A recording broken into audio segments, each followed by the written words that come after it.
Myopia or short site పిల్లల కంటి సంబంధించిన one of the most common problems. ఇది ఎంత కామన్ అంటే కోవిడ్ పాండమిక్ తర్వాత ఇప్పుడు మనం పిల్లల్లో కంటి సమస్యల్లో ఒక ఎపిడమిక్ లాగా చూస్తున్నాం. సో ఈ రోజు మనము మయోపియా పిల్లల్లో ఎందుకు అర్లీగా డిటెక్ట్ చేయాలి అండ్ దీనివల్ల వచ్చే ప్రాబ్లమ్స్ ఏంటో తెలుసుకుందాం. Hello, I'm doctor Shruti Bathula, consultant paediatric ophthalmologist and squint surgeon at American laser eye hospitals. So myopia or short sight ఇప్పుడు మన జనరేషన్లో చాలా అర్లీగానే చూస్తున్నామండి. 2-3 ఇయర్స్ వయసు నుండే మనం పిల్లల్లో మయోపియా అంటే మైనస్ పవర్ ఇప్పుడు స్టార్ట్ అవుతుంది.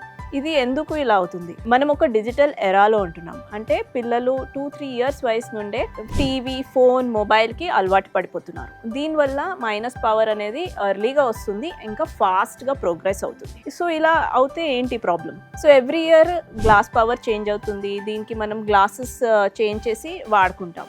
అలా చేస్తే సరిపోతుంది కదా? నో, ఇక్కడికే ట్రీట్మెంట్ ఆగిపోదు. ఎప్పుడైతే మయోపియా పెరుగుతుందో దీన్ని మయోపియా ప్రోగ్రెషన్ అంటాం.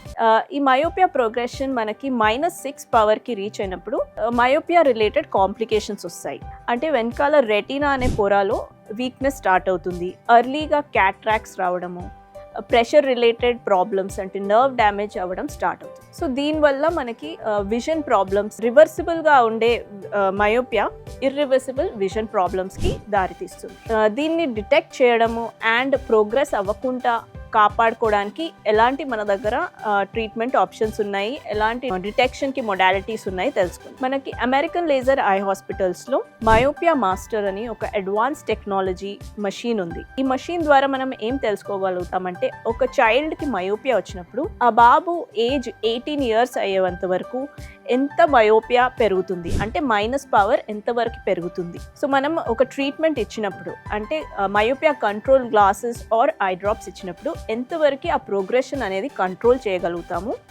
అండ్ ఏ పిల్లలకైతే మయోపియా లేదు వాళ్ళకి ఫ్యూచర్లో మయోపియా వచ్చే రిస్క్ ఉందా, అండ్ జెనెటిక్ ఫ్యాక్టర్స్ అంటే మదర్ ఫాదర్కి మయోపియా ఉన్నప్పుడు ఎంత రిస్క్ పిల్లల్లో వచ్చేది, ఇదంతా మనము ఈ మషీన్ ద్వారా తెలుసుకోగలుగుతాం. మీ పిల్లలకు కానీ మీకు తెలిసిన వాళ్ళకి కానీ హై మయోపియా ఆర్ మయోపియా ప్రివెన్షన్కి ఎటువంటి జాగ్రత్తలు తీసుకోవాలి, పిల్లలకి మయోపియా లేనప్పుడు ఫ్యూచర్లో వచ్చే రిస్క్ ఉందా, ఇటువంటి ఇన్ఫర్మేషన్ తెలుసుకోవాలంటే please visit American laser eye hospitals.